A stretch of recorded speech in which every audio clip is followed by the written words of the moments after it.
పెద్ద పంట అని పేరుపడ్డ చెరుకును పండిస్తున్న రైతులకి పెద్ద కష్టమే వచ్చింది.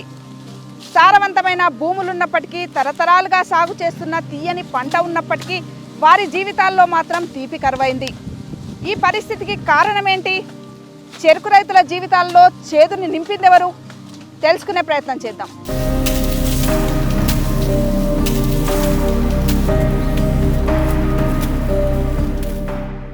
అచ్చంగా రేగడి కాదు, అలా అని ఎర్ర చెలకలు కాదు. రెండూ కలగలిసిన సారవంతమైన బంగారం పండే పంట పొలాలవి. అందుకే ఆ ప్రాంతంలో ఎక్కడ చూసినా చెరుకు పంటనే కనిపిస్తుంది. చెరుకు అనేది ఏడాది పంట. ఒకసారి నాటుకుంటే 3 ఏళ్ల పాటు ఏటా కోతకు వస్తుంది. దీంతో ఓ ఏడు నష్టం వచ్చినా మరో ఏడు లాభం వస్తుందిలే అనే ధీమా ఉంటుంది. అతివృష్టి అనావృష్టిలను తట్టుకొని గ్యారంటీగా ఎంతో కొంత రాబడి ఉంటుంది అనే నమ్మకం ఉన్న పంట. దీనికి తోడు తమ ప్రాంత నేలలకు అనుకూలం. అందుకే వారు తమ తాతతండ్రుల బాటలోనే నడుస్తూ పెద్ద పంటను నమ్ముకున్నారు. అలా తీపి పంటను నమ్ముకొని ఆ పంట నుండి వచ్చే గడ్డితో పశు సంపదను పెంచుకుంటూ పాడి పంటల సౌభాగ్యాలతో విరాజిల్లుతున్నారు ఆ పల్లె జనాలు.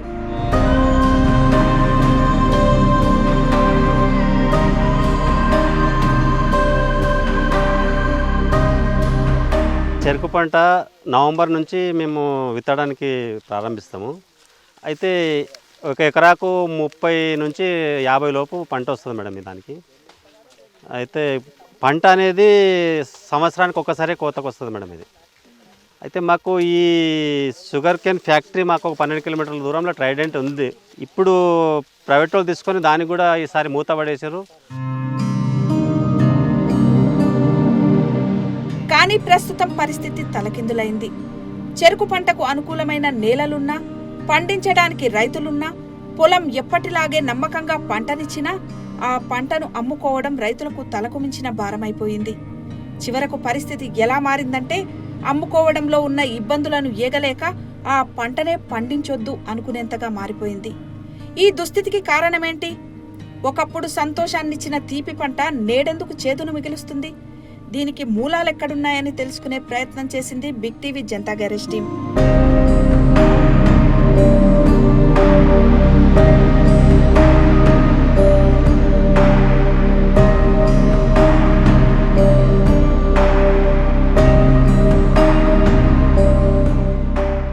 మేము వచ్చేసి నవంబర్లో ప్లాంట్ స్టార్ట్ చేస్తాం మేడం. పొలం కొట్టడము, బోధి తీయడము, చెరుకు నాటడం ఇది ఒక ఎత్తు అయితే, దాని తర్వాత 3 సార్లు కలుపు చేస్తాం, 4 సార్లు దానికి ఎరువులు వేస్తాం మేడం.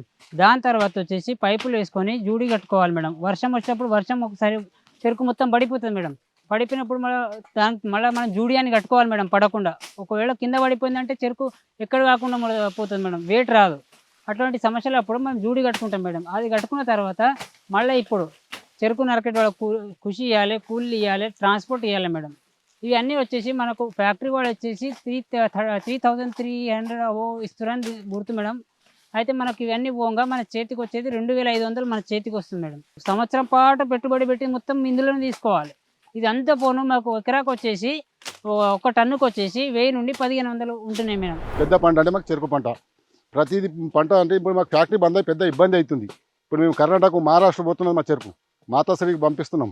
ఆడికి పోయి మాకు గిట్టుబాటు ధర అనేది ఆర్వేషన్ ట్రాన్స్పోర్ట్ మా పైన పడుతుంది.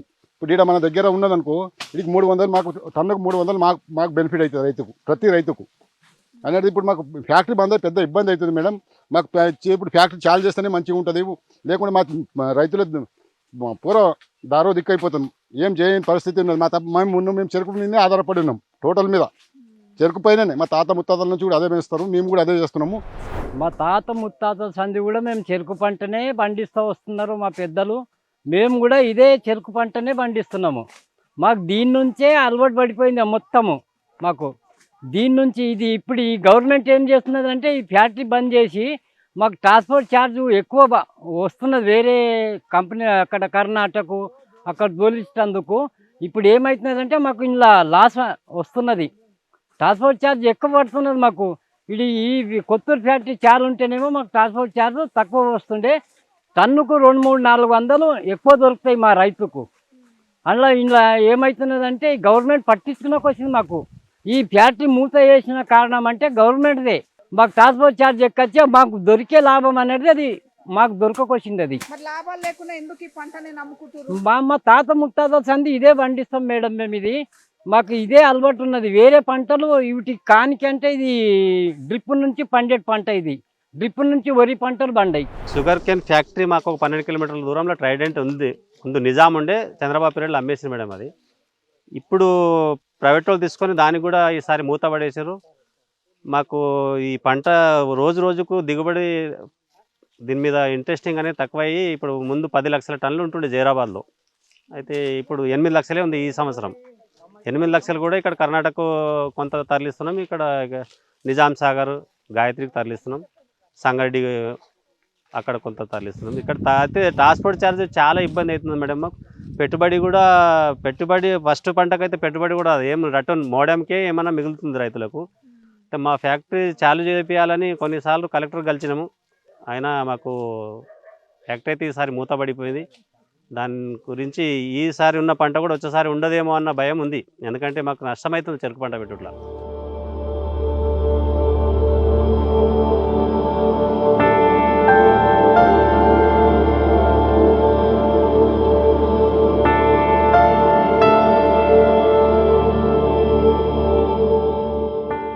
చూశారుగా రైతుల వేదన.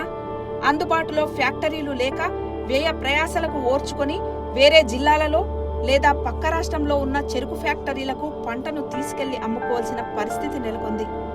అవసరం వీరిది కాబట్టి ధర తక్కువ చేసినా, అడ్డికి పావుసేరు అడిగినా ఎంతకో ఒకంతకు అమ్ముకొని రావాల్సిన దుస్థితి రైతులది.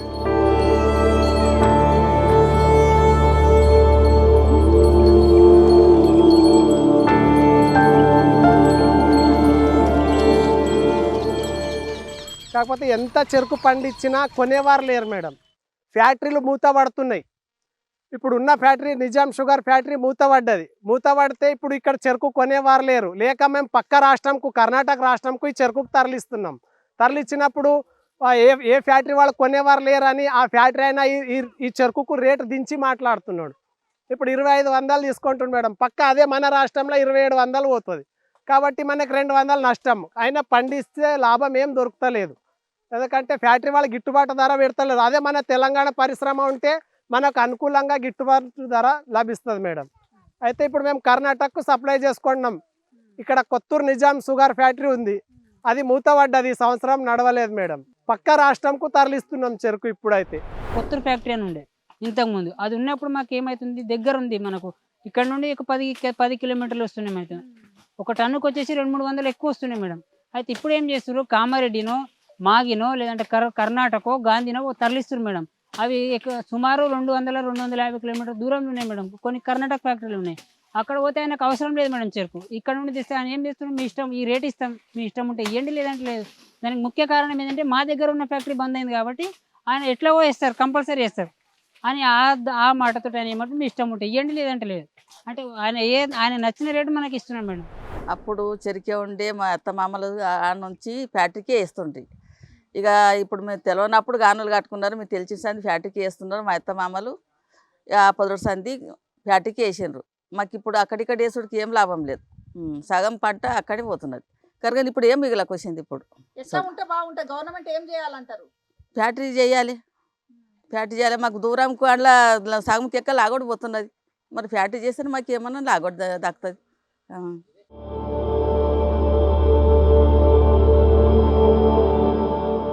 తరతరాలుగా సాగు చేస్తున్న పంటకు దూరమైపోతామేమోనన్న దిగులు ఒకవైపు, ఫ్యాక్టరీలు తెరిపిస్తే బాగుండు అన్న ఆకాంక్ష మరొక వైపు మనసులో ఉండడంతో ఆ ఆశను సడలకుండా తరాలుగా చెరుకు పంటతో ఉన్న అనుబంధం కొద్దీ ఇంకా చెరుకునే నమ్ముకొని అదే పండిస్తున్నారు ఆ రైతులు.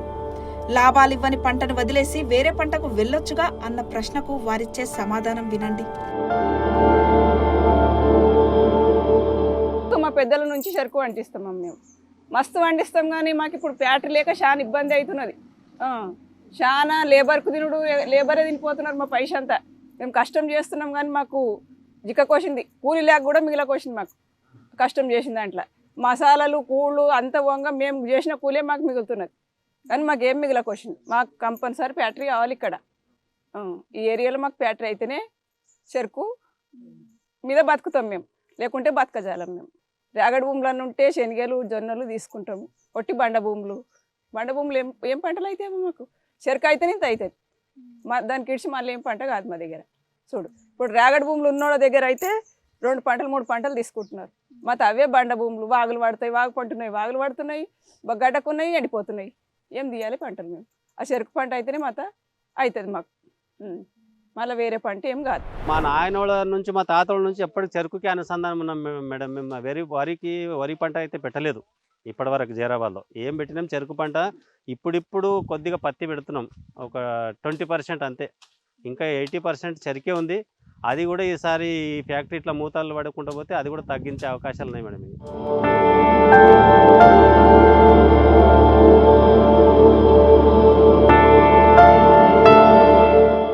విన్నారుగా రైతుల గోడు. వ్యవసాయం అంటేనే కష్టాల సాగు అన్న పరిస్థితులను ఎదుర్కొంటూ ఇంటిల్లపాది శ్రమించి పంట పండిస్తే అమ్మపోతే వీరికి ఎదురవుతున్న పరిస్థితి. ఈ కారణాలతోనే తెలంగాణలో ఎక్కువ విస్తీర్ణంలో చెరుకు సాగయ్యే ఉమ్మడి మెదక్, నిజామాబాద్, కరీంనగర్ జిల్లాలలోని ఎంతో మంది చెరుకు రైతులు క్రమంగా చెరుకు సాగు నుండి వైదొలుగుతూ వేరే పంటల దిశగా మరలుతున్నారు.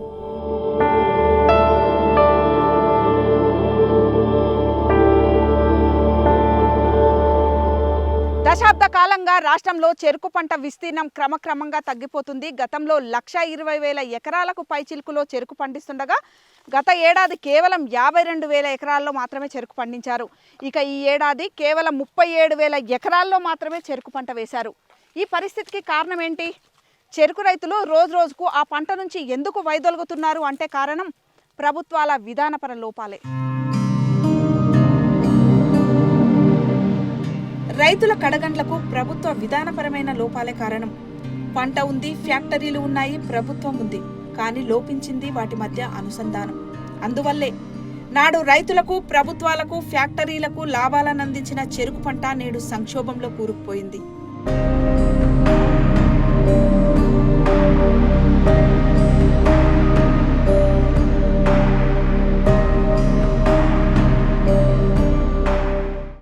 పంతొమ్మిది 1946లో అంటే మన స్వాతంత్ర్యం రాకపూర్వం నిజాం ప్రభుత్వం నిజాం సాగర్ ప్రాజెక్టులను నిర్మాణం చేసి వెస్ట్ గోదావరి జిల్లాల నుండి రైతులను తెచ్చి ఇక్కడ చెరుకు ఉత్పత్తి చేశారు. వాళ్ళు బోధనలో ఒక చెరుకు ఫ్యాక్టరీని నిర్మాణం చేశారు. ఆ చెరుకు ఫ్యాక్టరీకి 17,000 ఎకరాల భూమిని కేటాయించారు. ఆ తర్వాత దాని ఆధారంగా చాలామంది చెరుకు ఇక్కడ తెలంగాణలో ఉత్పత్తి చేశారు. ఆశ్చర్యం ఏమిటంటే ఇతర అన్ని రాష్ట్రాలలో ఆంధ్రప్రదేశ్లో చివరికి ఆంధ్రప్రదేశ్లో కూడా ఉత్పత్తి అయినటువంటి చెరుకు 9.5% మ్యాక్సిమం 10% రికవరీ ఉంటుంది. కానీ ఇక్కడ 11.5% రికవరీ ఉంటుంది. భూసారాన్ని బట్టి చాలా మంచి భూములు. ఆ విధంగా ఏమిటంటే ఈ చెరుకు ద్వారా ఏమిటంటే ఇక్కడ ఉన్నటువంటి రైతులకు కాకుండా ప్రభుత్వానికి కూడా ఆదాయ వనరులు వచ్చినాయి. క్రమంగా 11 ఫ్యాక్టరీలు ఏర్పాటు చేశారు. ఆ తర్వాత 11 ఫ్యాక్టరీలు ఏర్పాటు చేసిన తర్వాత టీడీపీ ప్రభుత్వం ఉన్నప్పుడు ఒక 3 ఫ్యాక్టరీలను క్రమంగా మూసేశారు. అందులో ఈ బోధన్ ఫ్యాక్టరీని డెల్టా కంపెనీకి అమ్మడం జరిగింది. వాళ్ళు ఎంత కొన్నారు? 6-7 కోట్లకు కొన్నారు. కొనుగోలు చేసినటువంటి వాళ్ళు స్క్రాప్ అమ్ముకుంటే అంటే చెత్త కింద అమ్ముకుంటేనే వాళ్ళకు 15 కోట్లు వచ్చినాయి. ఈ ఫ్యాక్టరీలను నేను రీఓపెన్ చేస్తాను అని చెప్పని బీఆర్ఎస్ ప్రభుత్వం చెప్పింది అధికారంలోకి రాగానే. ఈ మూతబడిన 3-4 ఫ్యాక్టరీలను నేను రీఓపెన్ చేస్తానని ప్రకటించింది. కానీ అటువైపు కూడా తొంగి చూడలే. ఈ మొత్తము వ్యవస్థ ఏదైతే సప్లై చైన్ ఉందో దీని మీద ప్రభుత్వం, కేంద్ర ప్రభుత్వం ఏనాడు ఒక సమగ్ర దృష్టి పెట్టలేదు. ఎప్పటికప్పుడు ఒత్తిడి మేరకు ఒక నిర్ణయం తీసుకోవడం, ఆ తర్వాత దాటేయడం. క్రమంగా ఏమైందంటే రైతులకు గిట్టుబాటు ధర రాని పరిస్థితి వచ్చింది. తర్వాత చక్కెర మిల్లులు కూడా మూసేశారు చాలా చోట్ల.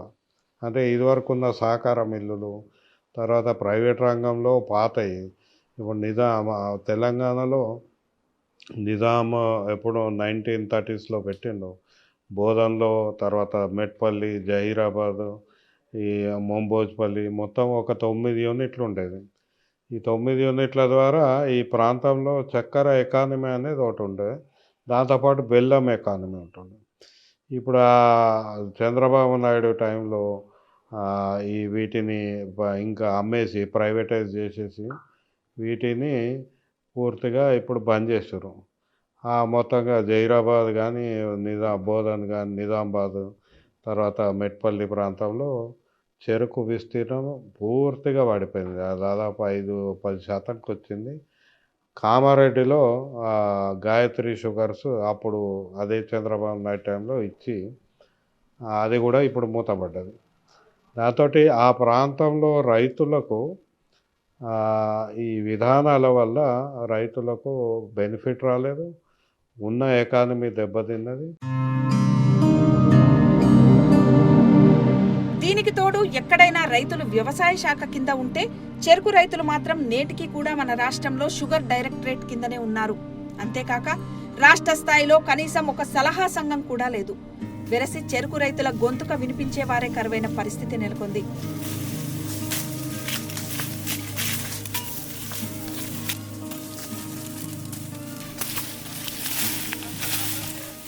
ఇది కమిషనరేట్ ఆఫ్ షుగర్ అని ఇండస్ట్రీస్ కింద పెట్టడంతో అసలు చెరుకు రైతుల వాయిస్ కానీ వాళ్ళ వాదన కానీ వినేవాళ్ళు లేకుండా పోయాను.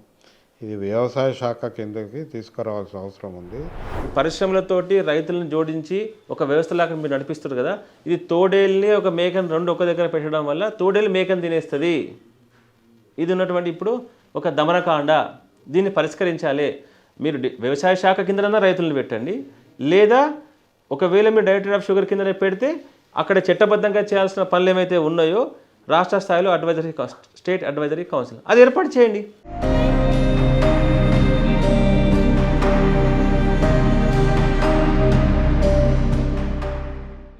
ఈ చెరుకులో వృధా అనేదే ఉండదు. ఈ చెరుకు మొదళ్ళని పశువులకు మేతగా ఉపయోగిస్తారు. దీన్ని ఎండబెట్టి సంవత్సరం పొడుగునా కూడా ఉపయోగిస్తారు పశువులకు మేతగా.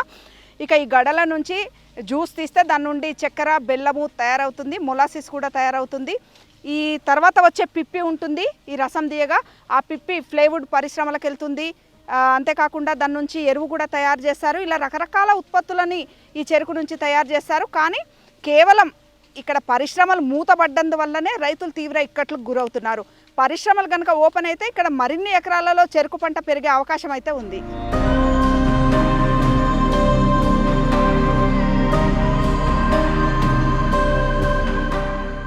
మన దగ్గర పరిస్థితి ఇలా ఉంటే పక్క రాష్ట్రమైన కర్ణాటకలో పరిస్థితి ఎలా ఉందో తెలుసుకునే ప్రయత్నం చేసింది బిగ్ టీవీ. అక్కడ సహకార సంఘాల ఆధ్వర్యంలో చెరుకు ఫ్యాక్టరీలు నడుస్తున్నాయి. దీంతో చెరుకు రైతులకు ఎటువంటి ఇబ్బంది లేకుండా ఉంది.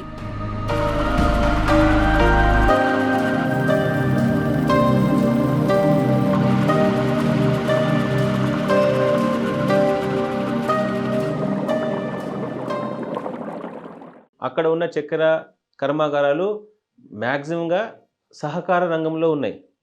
మన దగ్గర ఏనాడు కూడా సహకార రంగాన్ని ప్రమోట్ చేయలేదు. మీకు అందుకే నేను ఎగ్జాంపుల్ చెప్పా. గతంలో ఒక 30-40 ఏళ్ళ కింద పోతే స్వతంత్రత ఇండిపెండెంట్గా గాను గాడించుకోవడము, బెల్లం అమ్ముకోవడము, బతికిండ్రు. ఈ ఫ్యాక్టరీలు ఎప్పుడైతే వచ్చినాయో ప్రైవేట్ పరంగా ఈ జోన్ ఏరియా రావడం వల్ల పరాధీనం అయిపోయిన రైతులు. వాటి కంపెనీ వాళ్ళు ఎలా చెప్తే అలా చేయాల్సింది. సో మీరు అన్నట్టు ఆ పక్క రాష్ట్రాల్లో ఏముంది, ముఖ్యంగా కర్ణాటక కోఆపరేటివ్ సెక్టర్లో ఉన్నాయి.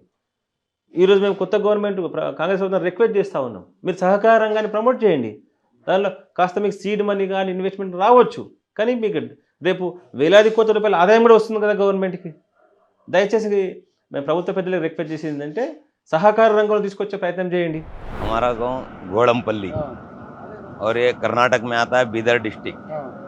गोड़मपल्ली बोल के गाँव आता है और इसमें क्या है, यहाँ पे हमारा छोटा सा शुगर फैक्ट्री है, मतलब गुड़ का. तो उसमें 4-5 गाँव का गन्ना आता है इधर. तो ये गन्ना डालने की वजह से क्या है, आजू बाजू के गाँव वालों को हेल्प होता है. जो बड़े फैक्ट्रियों वाले हैं ना, वो जल्दी टाइम पे आते नहीं और लेके जाते नहीं, और इसलिए छोटे खाने रहने की वजह से गाँव वालों को हेल्प होता है और उसको मदद मिलता है उससे. ये क्या है बोले तो 4-5 गाँव में के बीच में एक फैक्ट्री रहना है गुड़ का, तो सब गाँव वालों को हेल्प होगा उससे. अगर गन्ना बंद हो गया तो फैक्ट्री बंद होगा, जब तक गन्ना मिलेगा जब तक फैक्ट्री चालू रहेगा.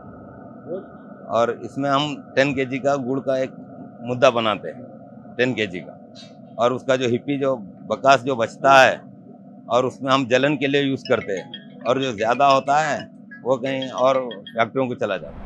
ರೈತರಿಗೆ ಚಂದದ ರೀ ಇದು ದಿನೊಟ್ಟು ಚಂದದ ಬಲ್ಲಿ ದಿನಕ್ಕೆ ಒಂದು ರೈತರಿಗೆ ಒಂದು 10 ರೂಪಾಯಿ ಸಿಗ್ಲತ್ತಾವ ಇದರಿಂದ ಬೆನಿಫಿಟ್ ಅದ ಬಲ್ಲಿ ದಿನಕ್ಕೆ ದೂರದಿನ ಫ್ಯಾಕ್ಟ್ರಿಗಳಿಗೆ ಪಡ್ತಲಿಲ್ಲ ದೂರ ಅವ ದೊಡ್ಡ ದೊಡ್ಡ ಫ್ಯಾಕ್ಟ್ರಿ ಅವ ಶುಗರ್ ಫ್ಯಾಕ್ಟ್ರಿಗಳು ಎಲ್ಲವ ಬಂಡೆಪ್ಪ ಫ್ಯಾಕ್ಟ್ರಿ ಅವೆಲ್ಲವ ಖರೆ ಇದು ಬಲ್ಲಿದ್ದಿನ ಕಡೆದು ನಮ್ಗೆ ಬೆನಿಫಿಟ್ಟು ರೈತರಿಗೆ ಚಂದದ ಇದ್ದೊಟ್ಟಿಗೆ ಚಂದದ ಅದ್ರ ಕಡೆ ಇಲ್ಲಿಗೆ ಬರ್ತೇವೆ ಯಾಕಂದ್ರೆ ಬಲ್ ಸನಿ ಅದಲ್ಲ ರೀ ಅದ್ರ ಕಡೆದು ಇನ್ನು ಜನ ಎಲ್ಲ ಇಲ್ಲಿಗೆ ಬರ್ತಾರೆ ಇಲ್ಲೇದು ಸುತ್ತಮುತ್ತ ಹಳ್ಳಿಗಳು ಭೀ ಬರ್ತದೆ ತೆಲಂಗಾಣಲಿಂದ ಭೀ ಇಲ್ಲಿಗೆ ಬರ್ತದೆ ಕಬ್ಬು ತೆಲಂಗಾಣದಿಂದ ಕಲ್ಬೆಂಬುಲ್ಗಿಲಿಂದ ಮಾಮಿಡಿಲಿಂದ ರಾಜೋಲಿಂದ ಭೀ ಈ ಕಡೆ ಬರ್ತದೆ ಈ ಕಡೆ ಕುತ್ತಬಾದಿ ಕರ್ನಾಟಕದಲ್ಲಿ ಕುತ್ತಬಾದಿ ಮೆಂತಾಬಾದ್ ಗೋಡಂಪಲ್ಲಿ ಇವು ಈ ಕಡೆ ಬರ್ತವೆ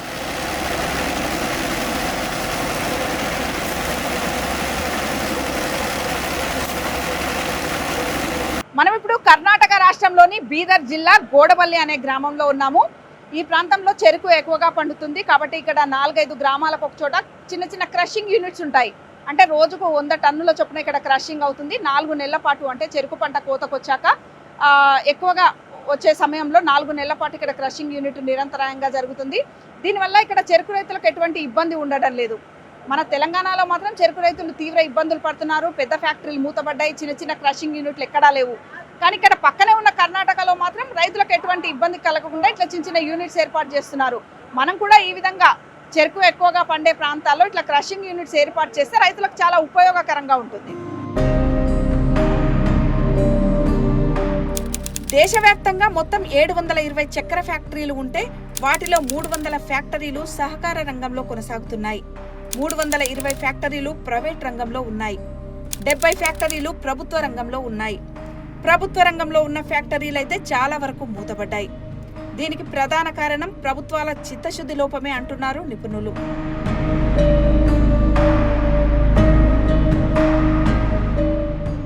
దేశంలో ఉన్నటువంటి చెరుకు ఫ్యాక్టరీలు 720 చెరుకు ఫ్యాక్టరీలు ఉన్నాయి. అందులో 300 సహకార రంగంలో ఉన్నాయి, 320 ప్రైవేట్ రంగంలో ఉన్నాయి, మరొక 70 గవర్నమెంట్ రంగంలో ఉన్నాయి. గవర్నమెంట్ రంగంలో చేయండి మూతపడిపోతుంది. కాబట్టి పంచదార దిగుమతిని ఎప్పుడైతే స్టార్ట్ చేశారో అప్పుడు ఏమిటంటే ఈ చెరుకు క్రషింగ్ను మిల్లర్ను బంద్ పెట్టారు.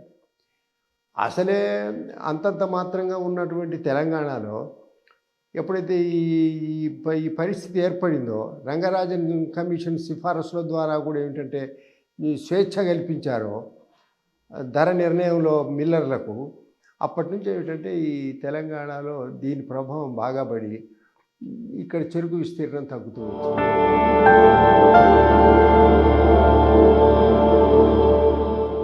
కొన్ని రాష్ట్రాలలో చెరుకు రైతుల పరిస్థితి మెరుగ్గా ఉన్నా దేశవ్యాప్తంగా చూసినట్లయితే చెరుకు రైతులు గడ్డు పరిస్థితిని ఎదుర్కొంటున్నారని చెప్పొచ్చు. దాని ఫలితమే ఏటికేడు తగ్గిపోతున్న చెరుకు పంటల విస్తీర్ణం. చక్కెర ఉత్పత్తిలో ప్రపంచంలోనే 2వ స్థానం ఉన్న దేశానికి చక్కెర దిగుమతుల కోసం విదేశాలపై ఆధారపడాల్సిన దుస్థితి ఎందుకు దాపురించింది? ఇది ముందు చూపు లోపించిన ప్రభుత్వ చర్యల ఫలితమేనా అంటే ముమ్మాటికి అవుననే సమాధానం వస్తుంది.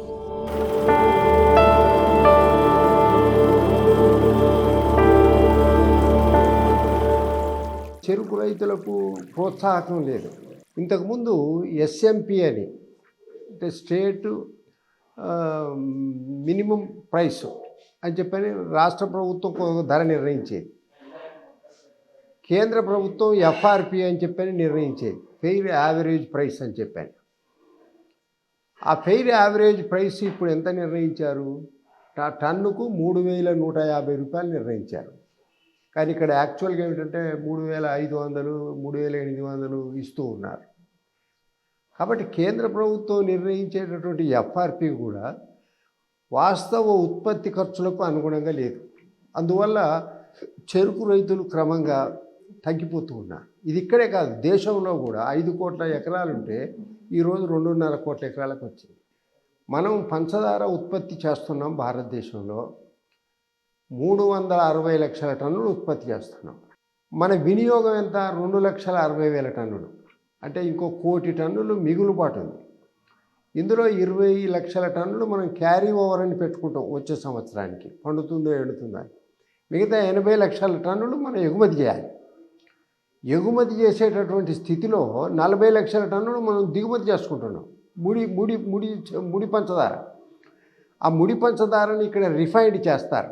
ఇప్పుడు మహారాష్ట్ర, ఉత్తరప్రదేశ్ ఫ్యాక్టరీలలో రిఫైండ్ చేయడం వల్ల అందులో నుంచి వచ్చేటటువంటి మొలాసిస్ ఏదైతుందో దాని ద్వారా ఏంటంటే బ్రాండీ బీర్ తయారు చేసి లాభాలు సంపాదిస్తూ ఉన్నారు. ఇప్పుడు ప్రపంచంలో ఏంటంటే భారతదేశమే అతిపెద్ద దిగుమతిదారు చక్కెరకి.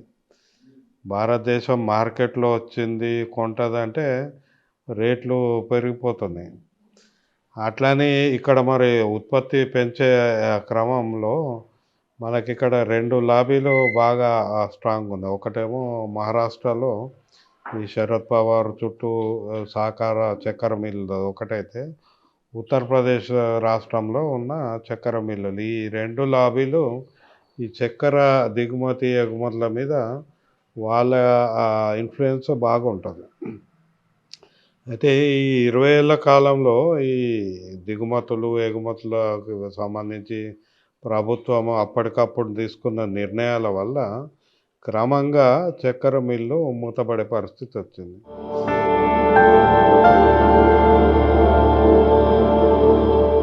చెరుకు పంటకు ఓ ప్రణాళిక రూపొందించుకోవాలి. నిబంధనలు ఫ్యాక్టరీలకు అనుకూలంగా కాకుండా రైతులకు ఉపయోగపడే విధంగా ఉండాలి. చెరుకు పంటను ఎలా వినియోగిస్తే లాభదాయకం అనే ఆలోచన చేయాలి.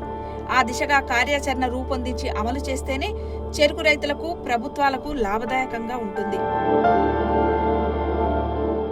ఇంతకుముందు ఒక ఫ్యాక్టరీ ఏరియాలో ఉన్నటువంటి చెరుకును కంపల్సరీగా ఆ ఫ్యాక్టరీ కొనుగోలు చేయాలనేది ఒక నిబంధన. ఇప్పుడు ఆ నిబంధన లేదు. మీరు ఎక్కడైనా అమ్ముకోవచ్చు అని. ఎక్కడైనా అంటే ఇప్పుడు మన సంగారెడ్డిలో ఉన్న వాళ్ళందరూ కూడా కర్ణాటక వెళ్ళి అమ్ముకుంటున్నారు. ట్రావెలింగే ఎక్కువైతుంది. అసలు చెరుకు పండించడం కన్నా కట్టింగు, ట్రాన్స్పోర్టు ఇవి దాదాపు ఏమిటంటే మొత్తం పెట్టుబడిలో 50% అవుతాయి. కానీ మహారాష్ట్రలో కానీ యూపీలో కానీ ఫ్యాక్టరీలే కట్టింగు, ట్రాన్స్పోర్టు వాళ్ళే చేసుకుంటారు. ఎందుకంటే ఇక్కడ కటింగ్ చేసిన తర్వాత మనం ఫ్యాక్టరీకి తీసుకెళ్తే ఓ 2 రోజులు ఉంచారనుకోండి, ఆ చెరుకు ఎండిపోయి జ్యూసు తగ్గుతుంది, జ్యూస్ దిగుబడి. వాడే కటింగ్ చేసుకున్నాడు అనుకోండి, వెంటనే క్రషింగ్ చేస్తాడు, జ్యూసు రికవరీ బాగా వస్తుంది. అసలు పంచదారగా వినియోగించకుండా మొలాసిస్ను కనుక మనం ఉత్పత్తి చేస్తే, మొలాసిస్ నుంచి ఇథనాల్ కనుక తీస్తే పెట్రోల్ దిగుమతులు తగ్గుతాయి. ఇవాళ బ్రెజిల్ ఉంది ప్రపంచంలో నంబర్ 1. వాళ్ళు మనలాగే 360 లక్షల టన్నులు సుమారుగా ఉత్పత్తి చేస్తుంటారు, 350. వాళ్ళు 56% చెరుకు నుంచి ఇథనాల్ తయారు చేస్తున్నారు. ఇథనాల్ తయారు చేసి ఇథనాల్ను పెట్రోల్లో కలిపి మన భారతదేశం లాగే వాళ్ళు పెట్రోల్ దిగుమతులను 50% తగ్గించుకున్నారు. మనం ఎందుకు ఆ పని చేయలేకపోతున్నాం? అందువల్ల ఏంటంటే ఇథనాల్ తయారు చేయడానికి బియ్యం, ఇతర కూరగాయలు ఇవి కాకుండా చెరుకును ఉత్పత్తి చేసి చెరుకు ద్వారా ఇథనాల్ కనుక తయారు చేస్తే రైతులకు లాభం, ప్రజలకు లాభం, గవర్నమెంట్కు లాభం. కానీ ఈ పని ఎందుకు చేయడం లేదంటే కార్పొరేట్ సంస్థలు వాళ్ళు బయట దిగుమతులను ఇక్కడికి రాబట్టడం చేత ఏమిటంటే మనం ఉత్పత్తిని దెబ్బతీస్తాం. కేంద్ర ప్రభుత్వం ఏం చేస్తుంది, ఇథనాల్ ఉత్పత్తి మక్కలతోటి, తర్వాత చెరుకుతోటి, మన వరితోటి, దీని ద్వారా చేద్దామని ఇప్పుడు వరికి తర్వాత మక్కలకు ఎక్కువ ప్రోత్సాహం ఇస్తుంది. కానీ ఇవి 2 నేరుగా ఆహార పంటలు. వీటి వల్ల దాని అనేక దుష్పరిణామాలు ఏర్పడతాయి. దాని బదులు చెరుకు ఎట్లాగో చక్కెర అవసరం ఉంటుంది, చక్కెర ద్వారా బెల్లము ఇవన్నీ కలగలిపి ఉంటుంది, ఆల్కహాల్, ఇథనాల్ బై ప్రోడక్ట్స్ అవి. వాటిని ఉపయోగించుకుంటే అటు ఇవి చెరుకు ఉత్పత్తి పెరిగే అవకాశం ఉంటుంది, ఇటు వరి డైవర్ట్ చేయాల్సిన అవసరం కూడా ఉండదు. ఇథనాల్కు నో డౌట్ డిమాండ్ ఉంది. ఎప్పుడు సాధ్యమవుతుంది ఇదంతా? ఆ ఫ్యాక్టరీ పెట్టాలనుకున్న వాడికి ఒక 10 సంవత్సరాలు డౌన్ ద లైన్ ఇథనాల్ గ్యారంటీడ్గా అమ్ముడు పోవడానికి మార్కెట్ అనుకూలంగా ఉన్నప్పుడే వాళ్ళు ధైర్యం చేయగలుగుతారు. ఆ గ్యారంటీ ఎవరు ఇవ్వగలగాలి? గవర్నమెంట్ ఇవ్వగలగాలి. మూతపడ్డ ఫ్యాక్టరీలను తెరిపిస్తాం అని తెలంగాణ సాకారం అయినప్పటి నుండి ప్రతి రాజకీయ పార్టీ రైతులకు హామీ ఇస్తూనే ఉంది. కానీ అది మాటల వరకే పరిమితమైంది. దీంతో నానాటికి చెరుకు పంట సంక్షోభంలో, సందిగ్ధంలో పడిపోతుంది. చెరుకు రైతులంతా చేసే విన్నపం ఒకటే, దయచేసి ఫ్యాక్టరీలు తెరిపించి సహకారం అందించండి. ఆ మేలు చేస్తే లక్షలాది ఎకరాల్లో మళ్లీ చెరుకు పంట కలకలలాడుతుంది. చెరుకు రైతుల జీవితాల్లో సంతోషం నిండుతుంది అంటున్నారు. ఇప్పుడు ఆటకింత తగ్గిపోతున్న చెరుకు ఎందుకు? చిన్న అసెంబ్లీ చెరుకు పెట్టుకోవాలంటే దూరం పోలేరు. 200-300 కిలోమీటర్ ఫ్యాక్టరీ పోవాలంటే కష్టమవుతుంది. మాకు ఇక్కడ 10-12 కిలోమీటర్ దూరం ఫ్యాక్టరీ ఉన్నది. ప్రతి చిన్న రైతు కాబట్టి ఏమైనా ట్రాక్టర్లో ఏమైనా తీసుకుపోయి చెరుకు వేయగలుగుతాడు. కాబట్టి అంతవరకు లేదు. మాకు ఆ సౌకర్యం మీరు గవర్నమెంట్ కల్పించాలని అడుగుతున్నాం అంతే. ఈ కొత్తూరు ఫ్యాక్టరీ బంద్ అయిన నుంచి మాకు గ్రామానికి ఒక 10-20 గ్రామాలకు చాలా ఇబ్బందికరమైన ఇది అయిపోయింది. ఎక్కడ పోయినా ఒక 50-60 కిలోమీటర్ల దూరం అయినవి కానీ చెరుకు వచ్చి మా కొత్తూరు ఫ్యాక్టరీ నుంచి ఆ విధంగా మాకు సహకారం ఉంది. మేము చెరుకులు వేసిన నుంచి అక్కడ వాళ్ళ నుంచి మేము మైల తెచ్చుకొని మా భూమికి వేసుకొని దానికి పంట పండించుకొని ఇంకా అభివృద్ధి పంటలు పండుతాయి. కాబట్టి మాకు అది లేకపోయి ఇప్పుడు ప్రతి ఒక్క రైతు ప్రతి ఒక్క కూలి వాళ్ళు ఇంట్లో కూర్చొని రోజు కంపెనీ బంద్ అయిన కారణం వల్లనే అది కేవలం గవర్నమెంట్ దృష్టి నుంచే బంద్ చేస్తున్నారు. కాబట్టి ఇప్పుడు మా రైతుల గురించి అంత ఏమి ఇబ్బంది లేదు. కాబట్టి దయచేసి అందరూ గవర్నమెంట్ సహకరించి మాకు ఫ్యాక్టరీ తెరిపించి మాకు ఒక గిట్టుబాటు ధర కలిగించి మా రైతులకు న్యాయం చేయాలని అడుగుతున్నాము మేడం. మేము మా ఊరిలో మంచి చెరుకు పంట కనీసం తక్కువ అన్నా కూడా 30 నుంచి 60 ఏళ్ళ చెరుకు. ఇప్పుడు మాతనే మొన్న మాకు అవార్డు వచ్చింది. ఢిల్లీకి మా కొడుకు పోయినాం, అక్కడ పోయి అవార్డు తీసుకుని వచ్చాడు మొదటిసారి దగ్గర. మరి ఇంత మంచి భూమి బంగారం పండే పొలము మరి కొనుగోలు కేంద్రాలు లేకుంటే ఇబ్బంది అవుతుందా? ఇబ్బంది ఏనమ్మా. కొనుగోలు కేంద్రం ఇక్కడ కొత్తూరు ఫ్యాక్టరీ ఉండే ఇక్కడ నిజాంది. అది కూడా ఇప్పుడు వీళ్ళు టీఆర్ఎస్ వాళ్ళు వచ్చిన సంది అది కూడా మూతపడేసిందమ్మా. ఇప్పుడు ఇంకా 9,000 కోట్ల బకాయిలు కూడా మాకు ఇంక ఇవ్వలేదు. ఇవన్నీ కష్టమా. మా వాళ్ళు చెరుకు పంట మంచి పంట పడుతుంది. తీసుకొని దీనికి గిట్టుబాటు ధర కూడా కలిగిష్టాలు చేయండి మీరు. చెరుకు ఉత్పత్తి విస్తీర్ణం పెంచాలి. ఇప్పుడు ఎట్లాగో కాళేశ్వరం నీళ్ళు వస్తున్నాయి అంటారు, అంటే నీటి వ్యవస్థ ఉంది, నిజాం సాగర్ దాకా వస్తుంది. సో నీరు నిరంతరంగా ఒక పంట కాలానికి అవసరం లభ్యత ఉన్నప్పుడు చెరుకు చాలా మంచి పంట. సో చెరుకు ద్వారా మనం బెల్లం పండిస్తే ఇప్పుడు బెల్లం కూడా ఒక ఆరోగ్యకరమైన ఆహారం కాబట్టి రైతులకు ధర కూడా ఎక్కువ వచ్చే అవకాశం ఉంది. సో బెల్లం మీద ఆంక్షలు ఏవైతే ఉన్నాయో అన్రిటర్న్ ఆంక్షలు, ఎందుకంటే చట్టం ఏం లేదు కానీ ఎక్సైజ్ శాఖ ఏడ బెల్లం ఉంటే ఆడ సీజ్ చేస్తారు. అట్లాంటి ఆంక్షలు తీసేసి బెల్లము రైతుల్ని ప్రోత్సహిస్తూ ఇటు చెరుకు ఉత్పత్తి ప్రోత్సహిస్తే రైతులకు ఒక మంచి ఎకానమీ బిల్డప్ అయ్యే అవకాశం ఉంటుంది. అది తెలంగాణ ప్రభుత్వం చేయాల్సిన అవసరం స్పష్టంగా ఉంది. సెంట్రలైజ్డ్ చెరుకు మిల్లులు కాకుండా ఖండసారి స్థాయి మిల్లులు ప్రోత్సహిస్తే బాగుంటుంది. ఎందుకంటే పెద్దగా అయినా కొద్దీ ఈ ఎకనామిక్స్ వర్కౌట్ కావడం లేదు, పెట్టుబడి పెరుగుతుంది. దానివల్ల చిన్న ఖండసారి మిల్లులు పెట్టి తర్వాత ఎక్కువ శాతం బెల్లంకి డైవర్ట్ చేస్తే మనకు దానివల్ల ఎకానమీ రన్ అయ్యే అవకాశం ఉంటుంది. ప్రభుత్వం మీద కూడా భారం ఉండదు. చక్కెర నిల్వలు అడుగంటాయి, ఉత్పత్తి తగ్గిపోయింది, దిగుమతి చేసుకోక తప్పని పరిస్థితి అని మళ్లీ దేశవ్యాప్తంగా చెరుకు పంటపై చర్చ మొదలైంది. ఉన్న పంటను నాశనం చేసి ఉత్పత్తిని చేజేతులా దిగజార్చుకొని దిగుమతులు చేసుకోక తప్పని పరిస్థితి సృష్టించిన వారు అర్థం చేసుకోవాల్సింది ఒకటే, దేశంలో చెరుకు సాగుకు అనువైన పరిస్థితులున్నాయి. ప్రోత్సహిస్తే ఎగుమతులు చేసే స్థాయికి పంటను ఉత్పత్తి చేసే రైతులున్నారు. కావాల్సిందల్లా పాలకులకు చిత్తశుద్ధి. కార్పొరేట్ లాబీలకు తలొగ్గకుండా చెరుకు పంటకు సమగ్ర విధానాలు రూపొందించి దేశవ్యాప్తంగా మూతబడ్డ ఫ్యాక్టరీలు తెరిపించి రైతులకు మద్దతు ధర ప్రకటిస్తే చెరుకు పంట రైతులకే కాదు ప్రభుత్వాలకు కూడా తీపినిచ్చే లాభాల పంటగా మారుతుంది.